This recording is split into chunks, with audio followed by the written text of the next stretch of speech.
Assalamualaikum warahmatullahi wabarakatuh. Kembali lagi bersama Ibu Suherdini dalam mata pelajaran akuntansi dasar.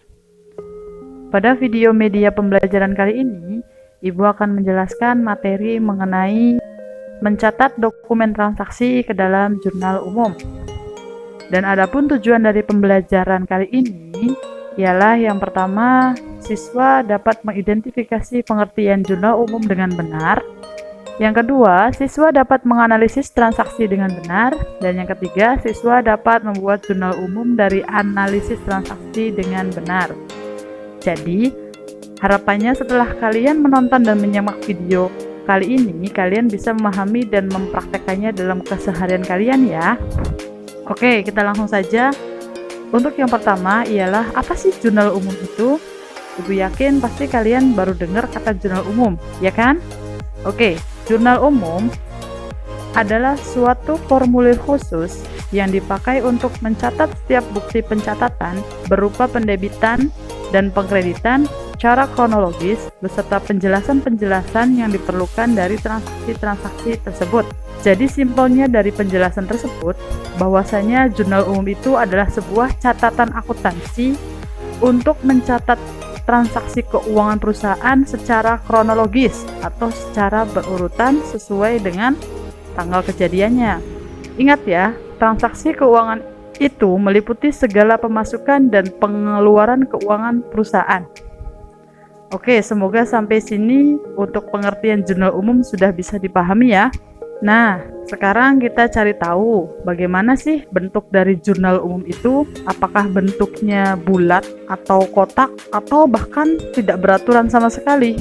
Ini adalah bentuk dari jurnal umum yang umumnya memiliki 6 kolom, di mana dalam kolom pertama ini diisi dengan tanggal, kolom kedua diisi dengan nomor bukti, kolom ketiga diisi dengan nama akun dan keterangan, kolom keempat itu diisi dengan referensi, kolom kelima debit, dan kolom keenam kredit. Dan untuk barisnya bebas sesuai dengan kebutuhan kalian masing-masing. Semakin banyak transaksi keuangan pada hari tersebut, maka semakin pula baris yang akan dibutuhkan dalam jurnal umumnya. Dari awal kita sudah membahas mengenai pengertian jurnal umum, lalu bentuk dari jurnal umum sendiri. Dan sekarang Ibu akan memberikan gambaran atau ilustrasi dalam menganalisis transaksi keuangan.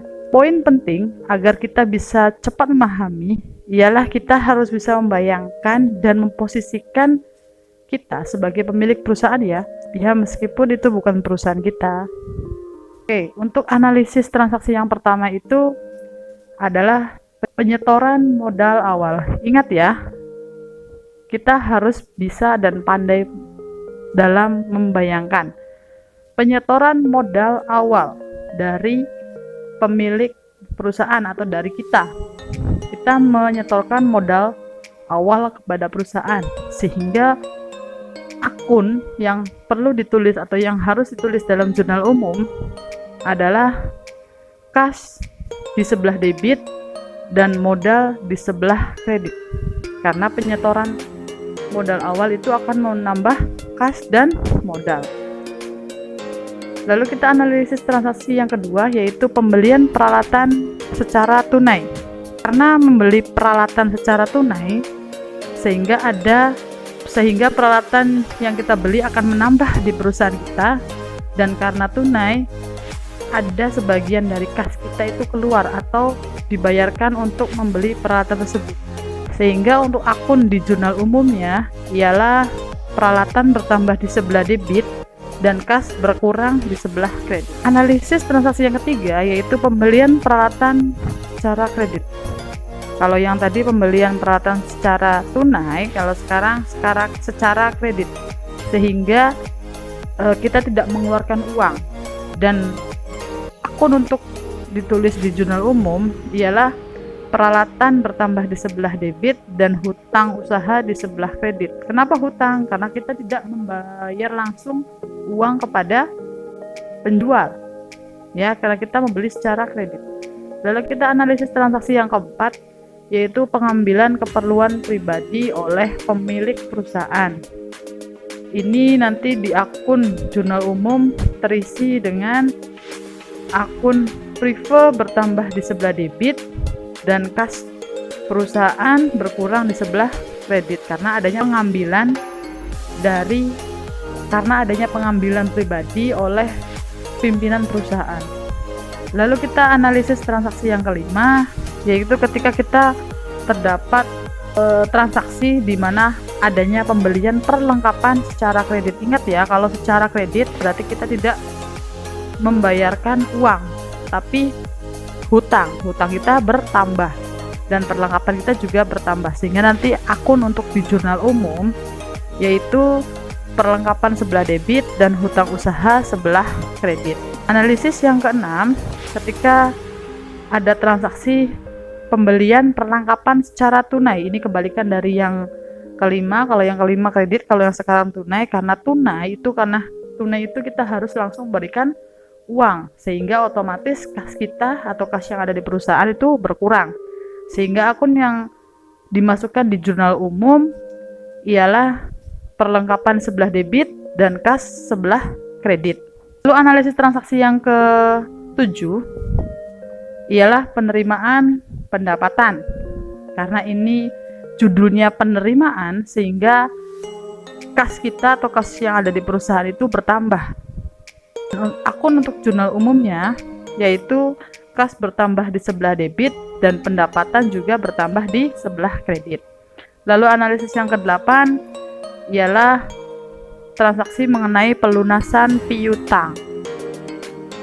Karena pelunasan piutang sehingga kas kita juga bertambah, dan nanti untuk di jurnal umumnya akunnya yaitu kas bertambah di sebelah debit dan piutangnya berkurang di sebelah kredit karena piutangnya sudah dilunasi. Lalu transaksi yang ke-9 yaitu pembayaran hutang. Perusahaan kita mempunyai utang kepada perusahaan lain, sehingga dari perusahaan kita atau kita itu harus wajib membayar hutang kita kepada orang lain, sehingga kas yang ada di perusahaan kita itu pasti otomatis berkurang. Dan untuk akun yang harus ditulis di jurnal umumnya ketika kita mendapat transaksi pembayaran hutang, yaitu hutang usaha berkurang di sebelah debit karena hutang kita sudah dibayarkan, dan kas juga berkurang di sebelah kredit karena kas kita atau uang kita dibayarkan untuk membayar hutang usaha. Lalu analisis transaksi yang ke-10 adalah adanya pembayaran beban usaha. Beban usaha di sini banyak sekali macamnya, bisa antara lain beban gaji, beban listrik, beban sewa, telepon, beban iklan, dan yang lainnya sebagainya.